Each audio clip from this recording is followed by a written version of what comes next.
लखलखता प्रकाश मी, लखलखता प्रकाश मी, कधी बाबांचा श्वास तर कधी आईची सखी मी, कधी नाजूकशी बाहुली तर कधी धनाची पेटी मी, पैंजणांचा आवाज करत घराला घरपण देते मी, तरीही जन्मापासूनच परक्याचं धन असते मी.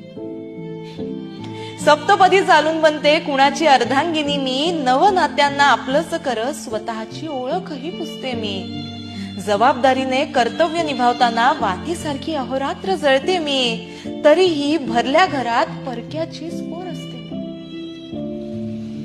कळा सोसून जन्म दिल्यानंतर पुन्हा नव्यानं जन्म घेते मी. बरं का, कळा सोसून जन्म दिल्यानंतर पुन्हा नव्यानं जन्म घेते मी.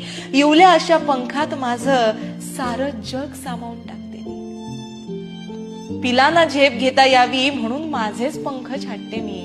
बरं का, पिलांना झेप घेता यावी म्हणून माझेच पंख छाटते मी, तरीही समाधानाचा मुखवटा मिरवत हसत राहते.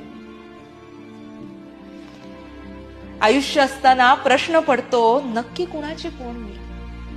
हा प्रश्न प्रत्येक मुलीला पडत असतो मंडळी.